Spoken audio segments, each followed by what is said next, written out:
Okay, मैं यहाँ से आ जाता हूँ। अब क्रिएट करते हैं अपनी एप्लीकेशन। मैं विजुअल स्टूडियो को ओपन कर लेता हूँ, यहाँ से क्रिएट न्यू प्रोजेक्ट। अब न्यू प्रोजेक्ट करने के बाद मेरे पास यहाँ पे डिफरेंट ऑप्शंस आ रहे होंगे।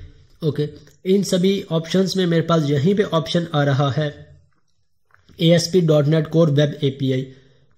हो सकता है आपके पास ये ऑप्शन यहाँ पे ना आ रहा हो, आप .NET Core Web को सिलेक्ट करके नेक्स्ट करेंगे तब आपके पास API का ऑप्शन आ रहा हो। सो अगर आपके पास यहीं पे ऑप्शन आ रहा है, इसको सिलेक्ट करके मैं फर्दर नेक्स्ट कर देता हूँ और इसका मैं नेम रख लेता हूँ फर्स्ट क्लास और देन नेक्स्ट। अब यहाँ से मैं चूज कर लेता हूँ .NET Core 3.1, इसे अनचेक कर देते हैं और क्रिएट कर देते हैं। ये ऑप्शंस भी शायद आपके पास ना रहे हो, नेक्स्ट कोई विंडो आ रही हो, सो आपको पता है कि नेक्स्ट कौन से ऑप्शंस को सिलेक्ट करना है और फिर उसे क्रिएट पे क्लिक कर देंगे तो आपका फर्स्ट प्रोजेक्ट क्रिएट हो जाएगा। ओके, मेरे पास ये प्रोजेक्ट क्रिएट हो गया। मैं सिंपल इस प्रोजेक्ट को इस स्टेज पे रन करता हूँ। देखते हैं रन करने से मेरे पास कोई रिजल्ट आता है या नहीं आता। इसके साथ मैं इस विंडो को ओपन कर देता हूँ सर्विस की। अगर आपको इस आर्किटेक्चर की समझ आ जाती है तो आपके लिए इम्प्लीमेंट करना आसान हो जाता है। आपको यह समझ आ जाएगी कि कौन से कॉन्सेप्ट हमने सर्विस में इम्प्लीमेंट करने हैं और कौन से कॉन्सेप्ट्स यूआई में इम्प्लीमेंट करने हैं, क्योंकि हमारे दो प्रोजेक्ट्स हम क्रिएट करेंगे, एक एपीआई के लिए और एक यूआई के लिए। अब यहाँ पे मेरे पास मेरा प्रोजेक्ट रन हो गया और ये मेरे पास बाय डिफ़ॉल्ट इसने कौन सा रूट ओपन किया है, वेदर फोरकास्ट, और यहाँ से रिकॉर्ड डिस्प्ले हो गया। अब ये वेदर फोरकास्ट कहाँ से आ रहा है? मेरे प्रोजेक्ट्स में बाय डिफ़ॉल्ट एक क्लास ऐड है वेदर फोरकास्ट के नाम से और इसके साथ इसका कंट्रोलर भी ऐड है। अब इसका रूट कहाँ पे डिफाइन है, इन सभी कॉन्सेप्ट्स को वन बाय वन यहाँ से अंडरस्टैंड कर लेते हैं कि इस प्रोजेक्ट्स में कौन कौन से स्टेप्स स्टार्टिंग पे हमारे समझने वाले हैं। अगर मैं प्रॉपर्टीज को एक्सपेंड करता हूं तो प्रॉपर्टीज में लॉन्च सेटिंग की एक फाइल है जेसन की, इसे ओपन कर ले। इसे ओपन किया तो यहाँ पे मेरे पास प्रोफाइल आ रही है और मेरा प्रोजेक्ट नेम आ रहा है और यहाँ पे अगर आप देखें तो मेरे पास लॉन्च यूआरएल में कौन सा कंट्रोलर आ रहा है, वेदर फोरकास्ट। और मेरे पास एप्लीकेशन यूआरएल मीन जब मेरा प्रोजेक्ट रन होगा तो मेरे पास ये यूआरएल होगी और इसके साथ लॉन्च यूआरएल क्या होगी, वेदर फोरकास्ट, मींस इसकी सर्विस को रन करवा देगा। इसलिए जब मैं रन कर रहा हूं तो बाय डिफॉल्ट यहां से मेरा प्रोजेक्ट रन हो रहा है। फर्दर कंट्रोलर के अंदर हमें पता है कि इसके सारे ये एक्शंस ऐड हैं, मैं इसे फर्दर एक्सप्लेन नहीं करता। हम आ जाते हैं ऐप सेटिंग डॉट जेसन, जहां पे भी कोई ऐसा पॉइंट नहीं जो हमारा फिल वक्त समझने वाला है। देन प्रोग्राम के अंदर भी नहीं और मैं आ जाता हूं स्टार्टअप डॉट CS में। अब यहां पे आके सर्विस के अंदर हम राउटिंग या सर्विस के अंदर अपने उन सभी कॉन्सेप्ट्स को इम्प्लीमेंट नहीं करेंगे जो हम .NET Core एप्लीकेशन में कर रहे होते हैं, क्योंकि यूआई के कॉन्सेप्ट्स यूआई में इम्प्लीमेंट करेंगे, सर्विस के कॉन्सेप्ट सर्विस में इम्प्लीमेंट करेंगे। अभी हम सर्विस पे वर्किंग कर रहे हैं। सो सर्विस के लिए कौन से स्टेप्स हैं, यहाँ पे बाय डिफॉल्ट ऐड है सर्विस डॉट ऐड कंट्रोलर्स, इसके बाद राउटिंग ऐड है। हम ऑथराइजेशन को यूज नहीं कर रहे, मैं इसे रिमूव कर देता हूं। ओके, अब यहां पे जाके मैं एक कंट्रोलर ऐड करता हूं।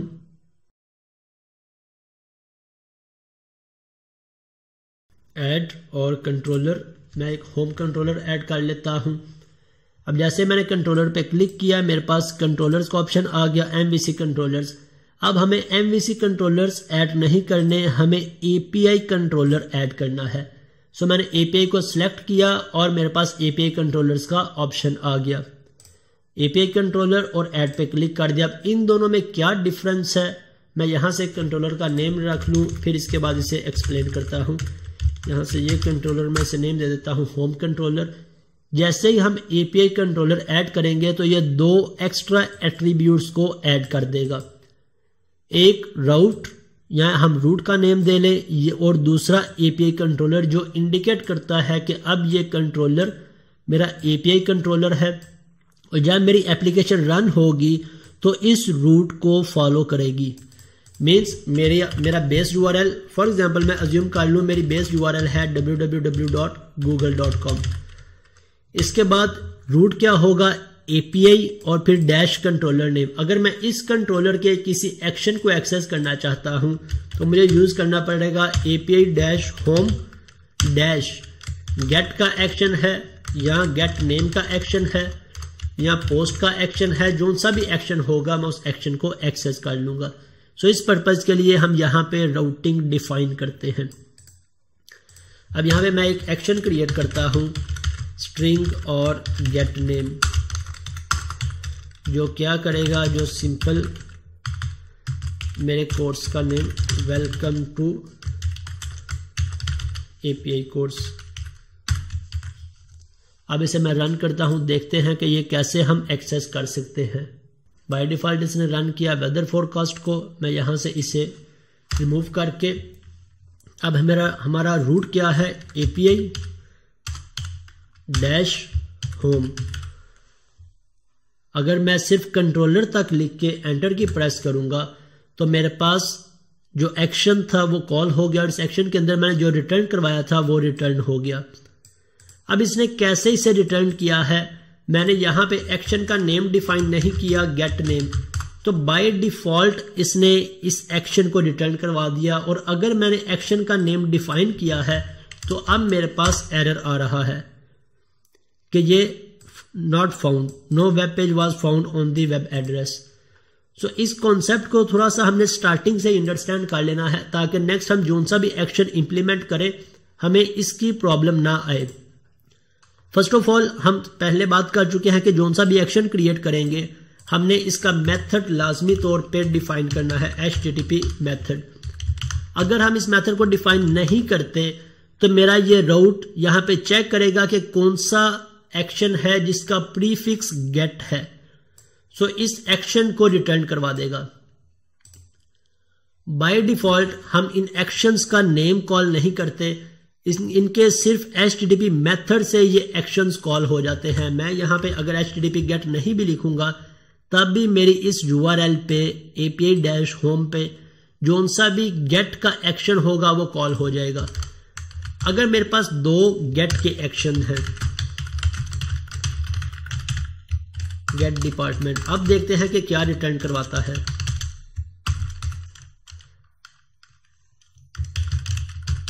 Department is IT, department is accounts और सेल्स। अब बाय डिफॉल्ट किसे कॉल करवाएगा वो भी चेक कर लेते हैं। मैं यहां पे अपना रूट डिफाइन कर लेता हूं API डैश होम। अब मेरे पास एरर आ गया। एरर किस चीज का आया है, request matched multiple and points. यहां पे मेरे पास लिखा रहा है request matched multiple and points कि अब गेट के दो एंड पॉइंट्स हैं और हमारी एप्लीकेशन को नहीं पता कि किस रूट को फॉलो करना है। इट मीन्स अगर हमारी एप्लीकेशन में एक से ज्यादा गेट एक्शंस हैं तो हमें इनके रूट डिफाइन करने पड़ेंगे। जिस तरह हम कंट्रोलर का रूट डिफाइन कर रहे हैं इसी तरह हम हर एक एक्शन का रूट भी डिफाइन करेंगे। एक्शन का रूट कैसे, HTTP गेट, ये मेरा गेट का एक्शन है, ये मेरा कौन सा एक्शन है, गेट का गेट।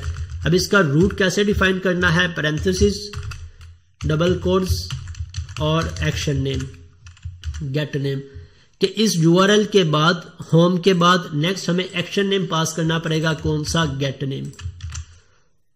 इसका रूट क्या है, यहां पे मैं इसे कॉपी करता हूं और यहां पे इसे डिफाइन कर देता हूं कि इस URL के बाद अगर मैं डिपार्टमेंट गेट करना चाहता हूं तो मुझे यहां पे गेट डिपार्टमेंट पास करना पड़ेगा, तभी मेरे पास ये रिटर्न आएगा। अब जब भी हम रूट डिफाइन कर रहे हो तो हम कैमल केसिंग को यूज कर रहे होते हैं कि फर्स्ट लेटर हमेशा हमारा स्मॉल होना चाहिए, गेट डिपार्टमेंट और गेट नेम। ओके, अब इसे रन करके चेक कर लेते हैं। जैसे मैं इसका लिंक चेंज कर देता हूं, होम। अब मैंने सिर्फ होम लिखा तो देखते हैं कुछ रिटर्न हुआ, कुछ भी रिटर्न नहीं हुआ। क्यों? क्योंकि अब हमने इनका रूट डिफाइन किया है और इस रूट से ही हम इसे कॉल कर सकते हैं। गेट नेम मेरे पास इस एक्शन का रिजल्ट रिटर्न हो गया वेलकम टू एपीआई कोर्स, और यहाँ से गेट डिपार्टमेंट, मेरे पास डिपार्टमेंट का एक्शन कॉल हो गया और इसका रिजल्ट रिटर्न हो गया, डिपार्टमेंट इज अकाउंट्स। ओके, इसी तरह अगर मुझे क्रिएट करना है पोस्ट का एक्शन, यहाँ से मैं वाइड और पोस्ट डिपार्टमेंट, सो इसके लिए हमें पता है हम यहाँ से पैरामीटर्स पास करवाएंगे, string, department ID, department name, या हम कंप्लीट मॉडल भी पास करवा सकते हैं। और इसका HTTP मेथड क्या होगा, पोस्ट। इंसर्ट के लिए पोस्ट, अगर अपडेट है तो फिर पुट, और अगर डिलीट है तो HTTP delete. Simple is that. अब हमने दो APIs क्रिएट की है, एक गेट नेम की और एक गेट डिपार्टमेंट की। हमने यहां से सर्विस क्रिएट की, इसके अंदर दो APIs क्रिएट की। अब हम यूजर इंटरफेस क्रिएट करते हैं या अपनी UI एप्लीकेशन क्रिएट करते हैं और इस UI से इस सर्विस को एक्सेस करके देखते हैं। अब हमारे पास यहाँ पे डिपेंडेंसी नहीं है कि मैंने जिस एप्लीकेशन में सर्विस क्रिएट की है या APIs क्रिएट की है वहीं पे मैं UI क्रिएट करूं। मैं चाहे तो UI यहाँ पे क्रिएट कर लूं एक नया प्रोजेक्ट क्रिएट करके, चाहे तो मैं VS कोड को यूज कर लूं, उसमें APIs को क्रिएट कर लूं, चाहे मैं किसी और एडिटर को यूज कर लूं, PHP में क्रिएट कर लूं। मीन्स मेरी इस सर्विस को यूजर किसी भी प्लेटफॉर्म से एक्सेस कर सकता है। हम क्योंकि .NET कोर को लर्न कर रहे हैं, सो हम APIs को एक्सेस करने के लिए भी .NET कोर की एप्लीकेशन ही क्रिएट करेंगे। अब वो चाहे हम इसी प्रोजेक्ट में ऐड कर लें या मैं उसके लिए एक नया प्रोजेक्ट क्रिएट कर लूं। अगर हमारी बेसिक्स क्लियर हैं, ये कॉन्सेप्ट हमें कभी भी कंफ्यूज नहीं करेंगे। मैं लेट्स से फिल वक्त के लिए हम यहीं पे क्रिएट कर लेते हैं। मैं यहां पे आ जाता हूं ऐड न्यू प्रोजेक्ट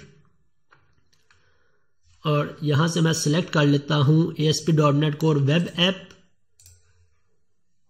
यहां से web.ui फर्स्ट क्लास इसी के अंदर क्रिएट करना है या फर्स्ट क्लास के अंदर मेरे पास,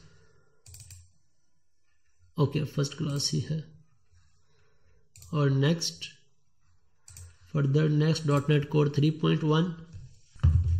ओके, ये मेरे पास मेरी UI एप्लीकेशन क्रिएट हो गई। ये मेरे पास API एप्लीकेशन और ये मेरे पास UI एप्लीकेशन। अब UI के स्टेप्स क्या होते थे, होप सो कि आपको सारे स्टेप्स याद होंगे कि हम सबसे पहले यहाँ पे फोल्डर्स क्रिएट करते थे, www root folder, controllers folder, models folder, views folder, फिर व्यूज में जाके शेड का फोल्डर और वो सारी फाइल्स ऐड करते थे। तो वो सारे स्टेप्स हम अभी थोड़ी देर में इंप्लीमेंट करेंगे। सबसे पहले हम आसान सी एक HTML की फाइल क्रिएट कर लें ताकि इस सर्विस को या इस API को एक्सेस कर सके। सो इसने बाय डिफॉल्ट मेरे पास www रूट फोल्डर ऐड किया है, इसके अंदर CSS, JS और lib ऐड की है। सो मैं यहां पे जाके एक HTML फाइल ऐड करता हूं, HTML पेज, और इसे मैं नेम दे देता हूं index.html और ये मेरे पास आ गई। और स्टार्टअप के अंदर जाके मैं यहाँ पे, क्योंकि मुझे स्टैटिक फाइल यूज़ करनी है तो मैं यहाँ पे यूज स्टैटिक फाइल्स को लाजमी तौर पे यूज़ करूँगा, अदरवाइज मेरी ये स्टैटिक फाइल इंप्लीमेंट नहीं होगी। ओके, मैं यहाँ पे यूज़ करता हूँ H1, this is my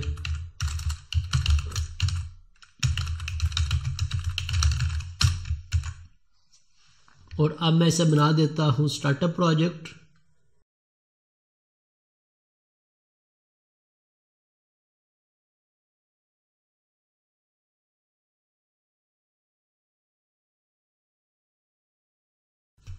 okay, यहां से मैं कर लेता हूं index.html और ये मेरे पास मेरा जो मैंने H1 में डिस्प्ले करवाया था वो डिस्प्ले हो गया। This is my user interface application. Okay, अब यहाँ पे मैं AJAX कॉल क्रिएट करने लगा हूँ। मैं यहाँ पे आके, हमें पता है कि जब भी हम jQuery के साथ वर्किंग करें हमें jQuery फाइल को यूज़ करना पड़ेगा।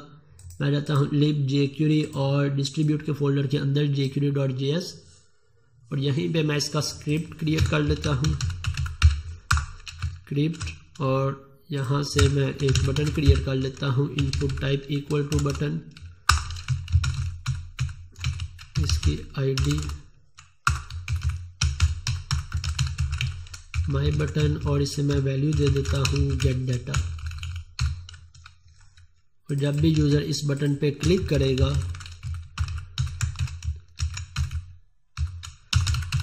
तो जब भी यूज़र इस बटन पे क्लिक करेगा तो यहाँ से मेरी रिक्वेस्ट जाएगी मेरी सर्विस पे या मेरी एपीआई पे, और एपीआई से डाटा यहाँ पे रिटर्न हो जाएगा और हम डिस्प्ले करवा लेंगे।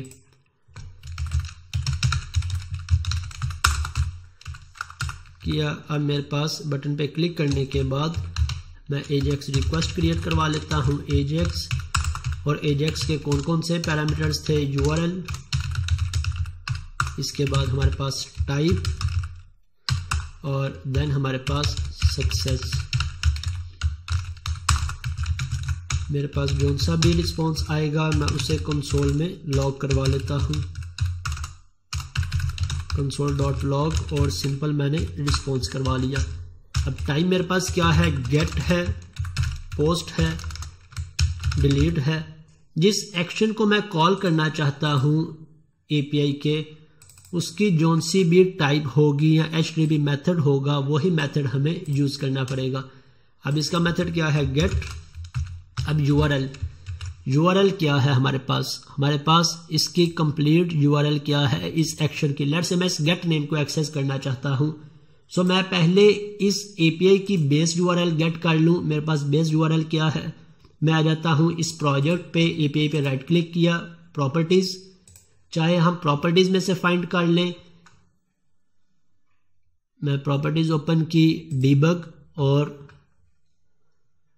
ये मेरे पास इसकी ऐप यूआरएल आ गई। या फिर मैं इस एपीआई को अगर रन करूंगा सेट एज स्टार्टअप प्रोजेक्ट, तो ये मेरे पास इसकी यूआरएल आ जाएगी, गेट नेम। ये सारी यूआरएल कॉपी की, पहले देख लें मेरे पास रिजल्ट आ रहा है इस यूआरएल पे, ओके। और इसे अब मैं अपनी एजेक्स रिक्वेस्ट में कॉल करवा लूंगा, ये मेरी एपीआई कॉल चली गई। अब जैसे यूजर इस बटन पे क्लिक करेगा, यहां से मेरी एक कॉल जनरेट होगी, किस पे, मेरी इस एपीआई पे, और इस एक्शन में, और जो भी रिकॉर्ड होगा वो कंसोल में रिटर्न करवा देगा। सो मैं यहां से इस एक्शन में ब्रेक पॉइंट लगा लेता हूं ताकि हमें पता चल जाए कि यहां पे कॉल आ रही है। और अब web.ui को मैं सेट एज स्टार्टअप प्रोजेक्ट कर देता हूं और इसे रन करते हैं। अब यहां पे कुछ इंपॉर्टेंट पॉइंट हैं जो हमें समझने हैं। हमें इसका कंप्लीट फ्लो समझना है कि किस तरह से रिक्वेस्ट से मेरे यूआई से सर्वर पे जाएगी और कौन कौन से एरर्स आ सकते हैं। स्टार्टिंग पे मोस्टली हमें प्रॉब्लम एरर्स की वजह से आ रही होती है, सो हमने उन एरर्स को समझना है और उसका सोल्यूशन फाइंड करना है। मैं यहां से आ जाता हूं index.html, और ये मेरे पास गेट डाटा, मैं इसे जूम आउट कर देता हूं और इंस्पेक्ट को ओपन कर लिया।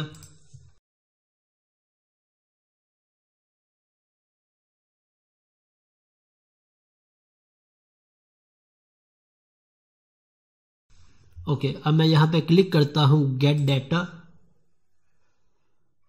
और अब मेरे पास कोई भी रिक्वेस्ट जनरेट नहीं हुई। अगर मैं कंसोल में भी जाऊं तो मेरे पास कोई रिक्वेस्ट जनरेट नहीं हुई। हम यहां पे देख लेते हैं क्यों नहीं जनरेट हुई। माई बटन डॉट क्लिक में भी jQuery वर्क नहीं कर रही, या मैं इस पे एजेक्स रिक्वेस्ट की बजाय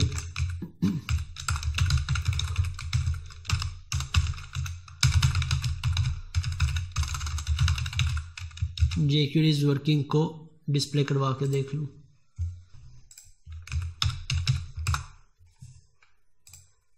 अब मेरे पास jQuery वर्क नहीं कर रही। मैं गेट डाटा पे क्लिक कर रहा हूं तभी मेरी jQuery का अलर्ट डिस्प्ले नहीं हो रहा। सो हम इसके लिए क्या सोल्यूशन करें कि हम इसे डायरेक्ट कॉल करने की बजाय डॉक्यूमेंट प्रिपेयर कर लेते हैं। पहले डॉक्यूमेंट डॉट रेडी, और इस रेडी में इसे यूज कर लेते हैं, और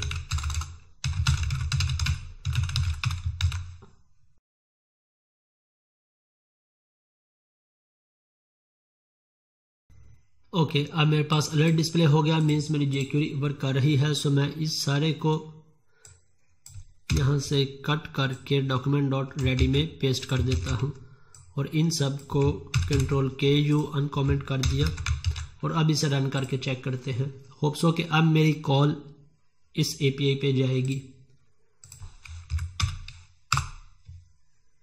मैं इसके साथ इंस्पेक्ट को भी ओपन कर लेता हूं ताकि जो सा एरर आए हमारे पास उस एरर को भी हम अंडरस्टैंड कर सकें।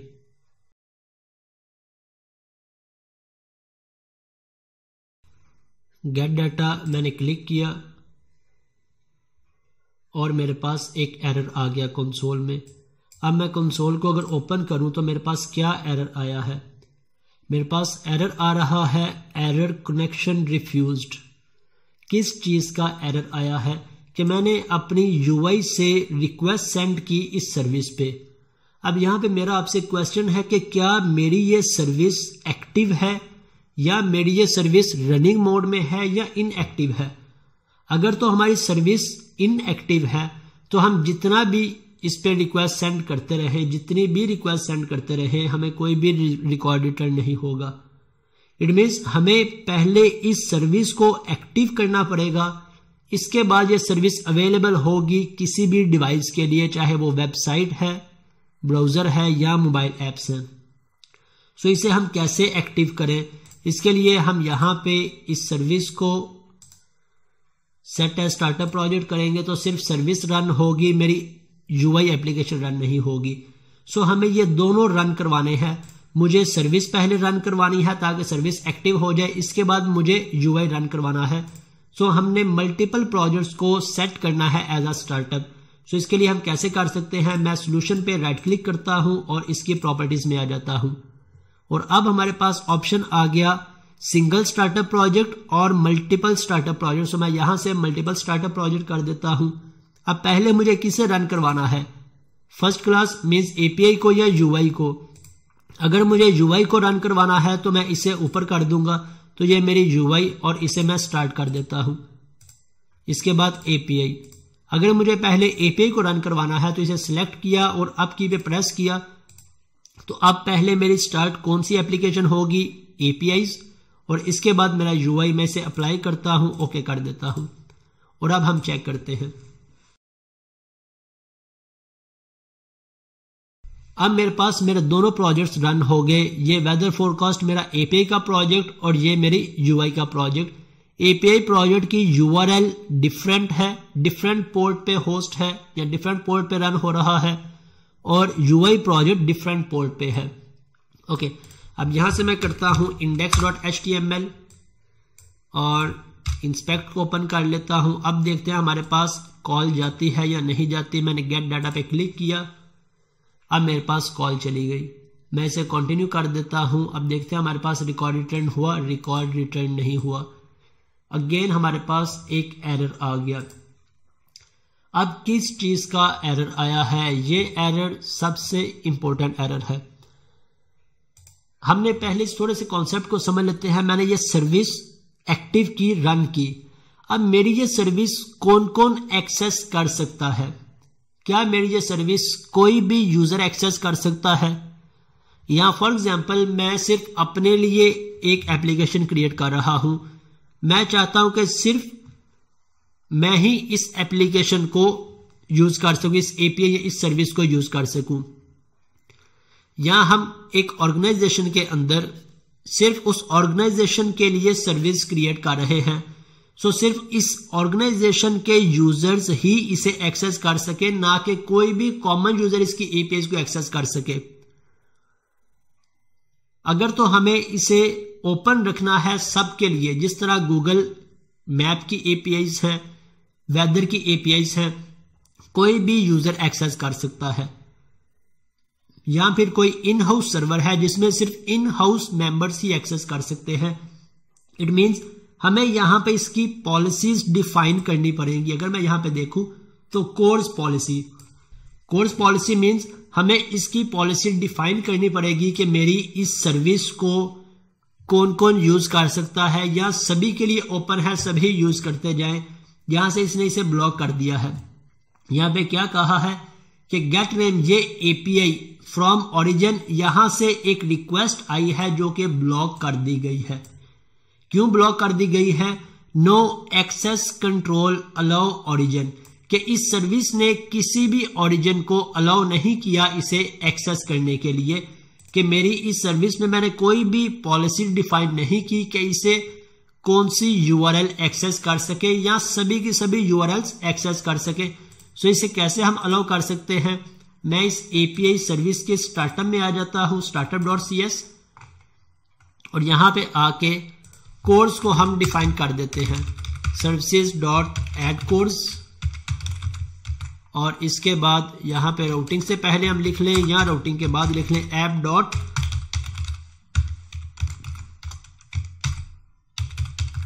Use codes. अब कौन कौन इसे यूज कर सकता है? Allow option dot allow credentials, allow any method, any header, और इसके साथ ही अलाउ एनी ओरिजिन, मीन्स कोई भी यूआरएल, कोई भी ओरिजिन इसे एक्सेस कर सकता है। सो हम यहां पे इसे सबके लिए फिल वक्त अलाउ कर देते हैं, अलाउ क्रेडेंशियल्स, इसके साथ dot allow any header, dot allow any method, कोई भी मेथड हो वो एक्सेस कर ले, और अलाउ एनी ओरिजिन, हम चाहे तो अलाउ एनी ओरिजिन कर ले, अगर वर्क करे वेल एंड गुड, अदरवाइज यहां से हम इसका सेकंड फंक्शन यूज कर लेते हैं, सेट इज ओरिजिन अलाउड, और इसके अंदर ओरिजिन ट्रू, कि कोई भी ओरिजिन इसे एक्सेस कर सके। सो हमें कोड्स को डिफाइन करना पड़ेगा। कोड्स को ऐड किया और कौन कौन सी कोड्स ऐड कर सकते हैं उसकी पॉलिसी हमने डिफाइन कर दी। लेकिन इन फ्यूचर अगर हम चाहते हैं कि इसे सिर्फ कोई एक यूआरएल ही यूज कर सके, सो हम किस तरह से बाउंड कर सकते हैं? डॉट विद ओरिजिन, यहां पे हम सिर्फ ओरिजिन डिफाइन कर देंगे। फॉर एग्जांपल मेरी इस एप्लीकेशन का ओरिजिन क्या है, इस एप्लीकेशन की यूआरएल क्या है, ये यूआरएल है। मैं इसमें डिफाइन कर दूंगा कि मेरी सर्विस को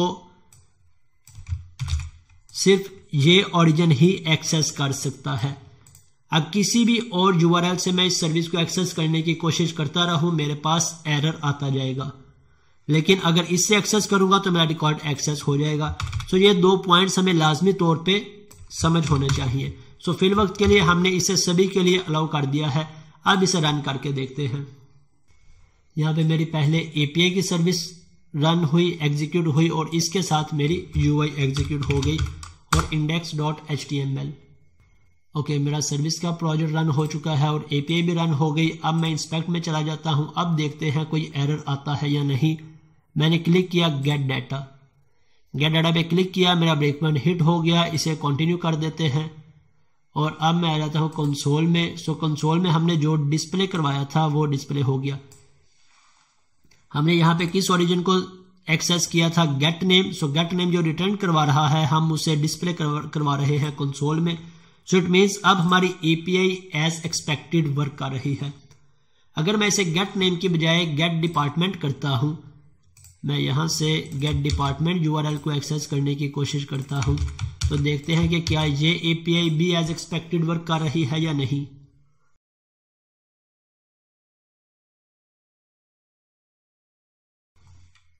ओके, मैं इंस्पेक्ट को ओपन कर लेता हूं और इसके बाद गेट डाटा कंसोल में आ गए और डिपार्टमेंट इज अकाउंट्स।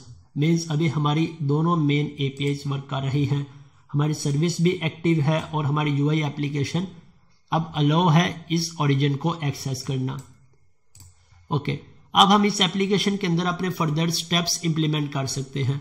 अगर मुझे यहाँ पे इनमें से किसी एपीआई को एक्सेस करना है, इस एवेटार की एपीआई को एक्सेस करना है, सो मैं इसे एक्सेस कर लूँ।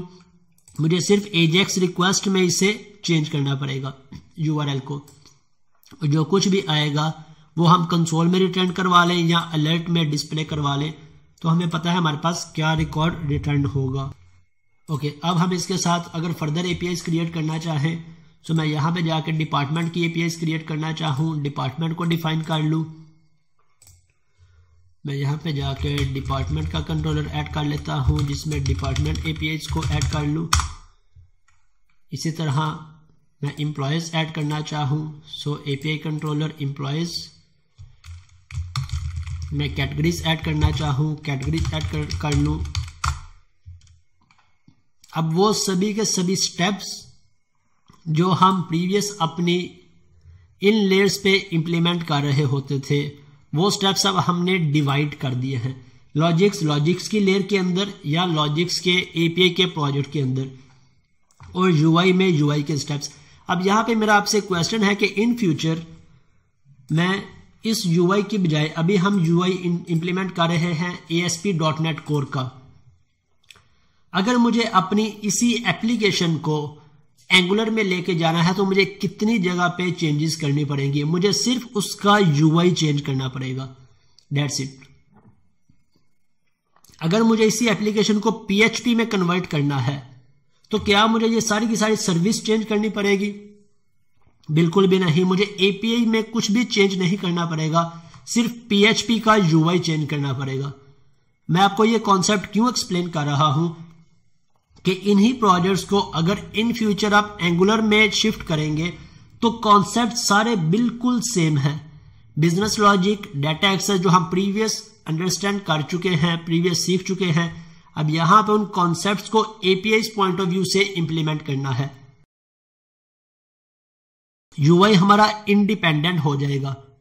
नेक्स्ट जब हम एंगुलर के कोर्स पे जाएंगे तो एंगुलर के कोर्स में हम टोटल फोकस कर सकेंगे एंगुलर पे, ना कि इन बेसिक्स पे। APIs कैसे यूज करते हैं, APIs कैसे क्रिएट करते हैं, APIs के मेथड्स कौन से होते हैं, किन स्टैंडर्ड्स को फॉलो कर सकते हैं। तो इस कोर्स में हमारा सारे का सारा फोकस किस पे है? APIs पे। अब API के बाद इन APIs को हमने सिक्योर भी करना है, इन APIs को हमने प्रॉपर वे में इंप्लीमेंट करके इस UI में भी ऐड करना है। सो ये सारे कॉन्सेप्ट नेक्स्ट सेशन के अंदर वन बाय वन हम डिस्कस करेंगे। अब नेक्स्ट क्लास के अंदर हमारा कॉन्सेप्ट क्या है कि हम यहां से इस APIs के अंदर डिपार्टमेंट, एम्प्लॉय, कैटेगरी, इनकी APIs इंप्लीमेंट करेंगे। कैसे इंप्लीमेंट कर सकते हैं? हम मॉडल्स क्रिएट करेंगे, डाटा एक्सेस लेयर्स क्रिएट करेंगे, बिजनेस लॉजिक लेयर क्रिएट करेंगे, और फिर इस UI के अंदर कोशिश करेंगे इन सबको एक्सेस करके इंप्लीमेंट करने की। सो आज के सेशन को मैं यहीं पे वाइंड अप कर रहा हूं। अगर आप में से किसी का क्वेश्चन हो तो आप कमेंट सेक्शन में टाइप करके पूछ सकते हैं। यस, अगर टाइप को आप जहां पे भी पुट करना चाहें, इनकी ऑर्डरिंग मैटर नहीं करती। मैं यहां से टाइप को ऊपर चाहे इसके पेस्ट कर दूं तब भी सेम रहेगा, कोई भी इससे फर्क नहीं पड़ेगा। जी मोहम्मद फैसल, आप अपना क्वेश्चन पूछ सकते हैं माइक अनम्यूट करके।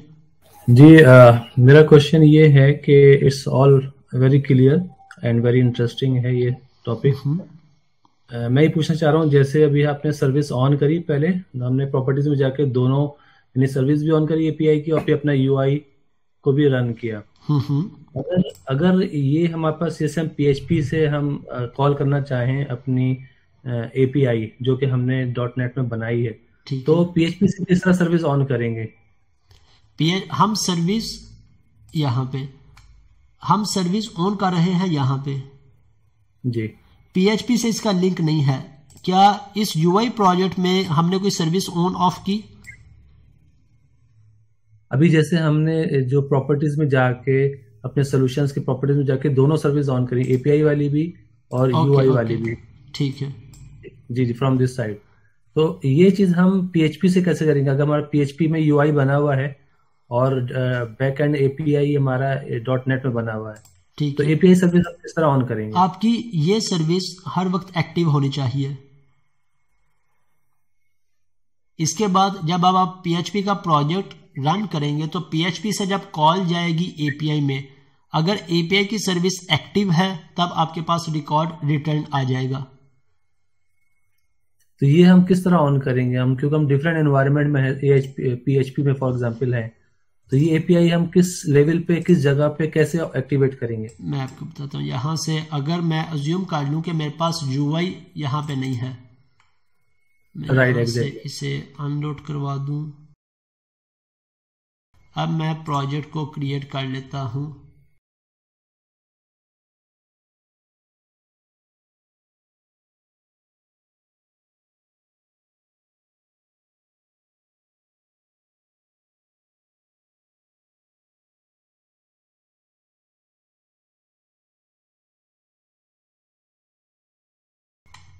मैं इसमें JS फाइल ऐड कर देता हूँ। मेरी JS फाइल है UI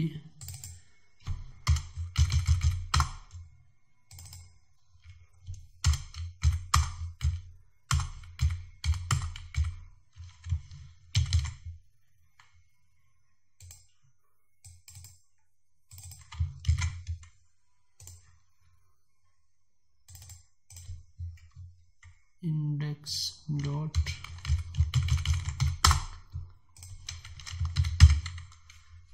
HTML और इसके अंदर मैंने यूज कर लिया अपना स्क्रिप्ट।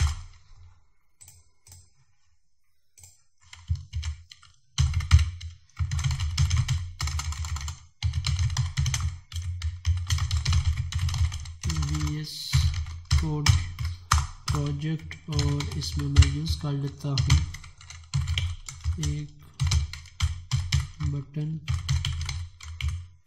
और इसके बाद इसे वैल्यू असाइन कर दी get data from VS Code।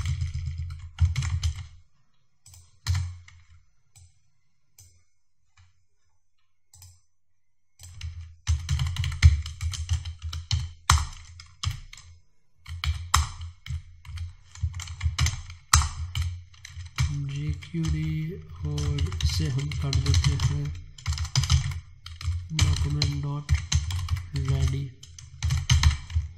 Ready में मैं यहाँ पे अलर्ट डिस्प्ले करवा लूँ ताकि चेक कर ले कि मेरे पास jQuery वर्क कर रही है या नहीं। ओके, लाइव सर्वर है। ओके, इसकी बजाय मैं इसे ओके jQuery वर्क कर रही है, मेरा अलर्ट डिस्प्ले हो गया। अब मुझे यहाँ से इस बटन क्लिक पे AJAX कॉल क्रिएट करनी है। नजर आ रहा है आपको यहाँ पे क्लियर? जी दिख रहा है बिल्कुल।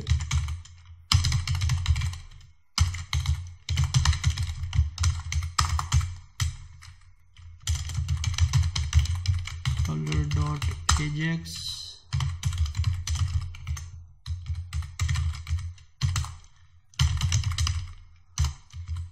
URL और फिर इसका सक्सेस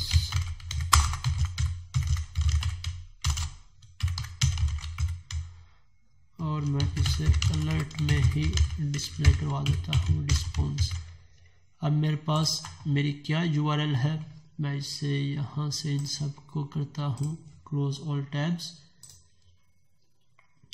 और अब मैं यहाँ से सिर्फ एक प्रोजेक्ट को, मेरे पास एक ही प्रोजेक्ट लोड है, ये मेरा रन होगा। ठीक है, मैं इसे रन करता हूँ।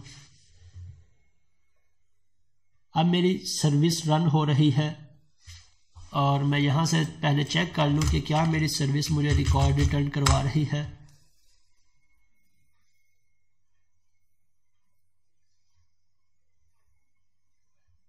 ओके, मेरे पास रिकॉर्ड आ गया। मैंने URL कॉपी की और यहाँ पे आके इस URL को पेस्ट कर देता हूँ। अब जब भी मैं अपने प्रोजेक्ट को रन करूँगा, इस बटन पे क्लिक करूँगा तो मेरी कॉल कहाँ पे जाएगी? इस सर्विस पे। लेकिन उससे पहले ये सर्विस एक्टिव होनी चाहिए। एक्टिव किस तरह से? मीन्स मेरा ये सर्विस का प्रोजेक्ट रनिंग मोड में होना चाहिए। अब मेरा प्रोजेक्ट रन है, मेरी सर्विस चल रही है, सो मैं इस प्रोजेक्ट को रन करके यहाँ से इस पे रिक्वेस्ट सेंड करता हूँ। ये मेरे पास project gate data,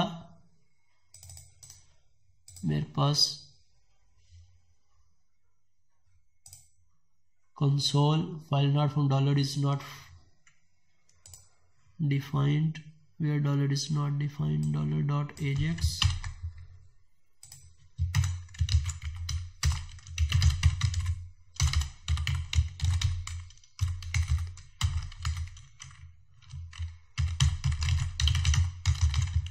button clicked,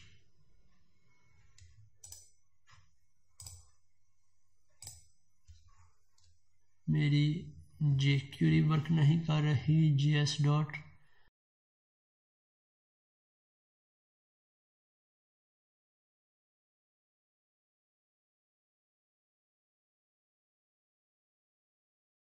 jQuery मेरी अटैच नहीं हो रही, सो हम इसे इसकी बजाय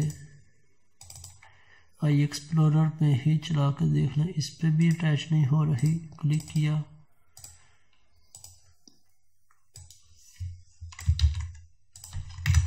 इसी के नीचे स्क्रिप्ट आना चाहिए gqt.min.js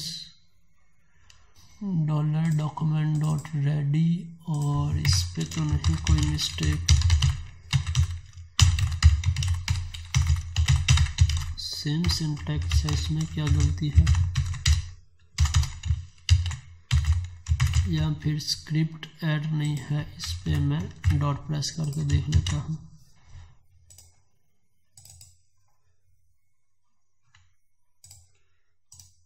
अभी भी वर्क नहीं कर रहा। ओके, और इंस्पेक्ट। ओके, अब मेरी कंसोल में एरर चला गया है और मैं इसे अनकमेंट कर देता हूँ। और अब इसे दोबारा से रन करते हैं। jQuery working. अब मैं करता हूँ इस पर क्लिक, मेरे पास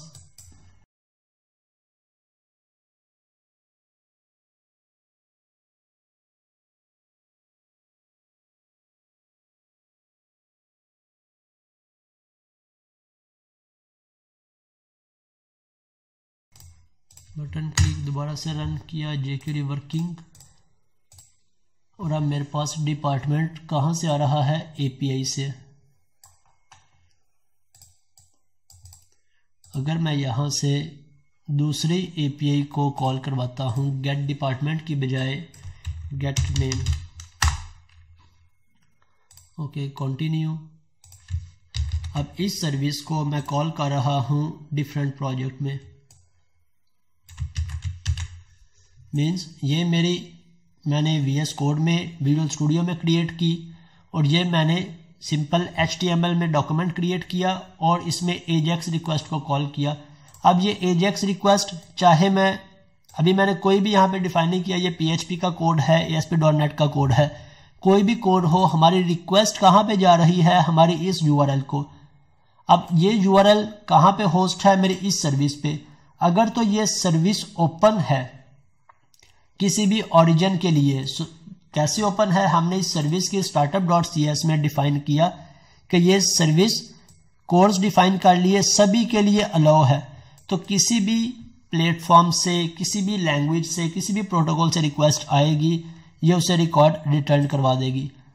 अब मैं यहाँ पे इसे रिफ्रेश करता हूँ। अब मेरे पास, मैंने इस API को कॉल किया है गेट नेम, सो क्लिक किया, मेरे पास API हिट हो गई, ब्रेक पॉइंट हिट हुआ, कंटिन्यू कर दिया, वेलकम टू API कोर्स, मेरे पास इस API का रिजल्ट आ गया। आई होप सो आपका क्वेश्चन क्लियर हो गया होगा। अगर कंफ्यूजन है तो आप पूछ लें फिर से। जी क्लियर हो गया, very well, thanks. Okay fine, और कोई क्वेश्चन है आपका? नहीं, एक और भी इसी से रिलेटेड कि इज इट पॉसिबल कि सर्विस भी हम, जैसे अभी आपने सेपरेटली एक्टिवेट करी सर्विस, इसको हम PHP या VS कोड के अंदर रहते हुए वहीं से एक्टिवेट कर ले, इज इट पॉसिबल? नहीं, सर्विस आप जहां पे क्रिएट कर रहे हैं, आपको उसी स्टार्टअप फाइल से इसे एक्टिव करना पड़ेगा। अभी हम नेक्स्ट स्टेप्स पे जाएंगे, नेक्स्ट चैप्टर्स में जाएंगे, तब ये कॉन्सेप्ट और आपके क्लियर हो जाएंगे। क्लियर हो गया, थैंक्स। जी सागर, आप अपना माइक अनम्यूट कर सकते हैं। Sir, is WCF endpoints and Web API endpoints are different or is the same?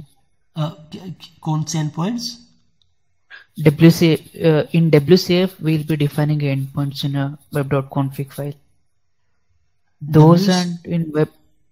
मैंने WCF पे वर्किंग नहीं की, मे बी सेम endpoints हो, मे बी डिफरेंट endpoints हो। Okay. और आपका है कोई क्वेश्चन? अगर और and sir, and if you are creating this same project in ASP.NET Web API, that only the structure will be changing, right? What we will change only? Like project structure only changing, rest yes. all implementation will be same. Yes, rest all implementation logics will be same. हमने सिर्फ project structure, then projects के standards, जब हमने ASP.NET core को use किया, इसके multi tier के कुछ स्टैंडर्ड्स थे, मीन्स रेपोजिटरी पैटर्न इंप्लीमेंट किया, फिर उसे BS लेयर में कैसे हमने एक्सेस करना है, UI में जोन से भी स्टैंडर्ड्स थे। इसी तरह API के भी स्टैंडर्ड्स हैं कि हमने किन पॉइंट्स को माइंड में रख के, किन पॉइंट्स का ख्याल रख के इंप्लीमेंट करना है।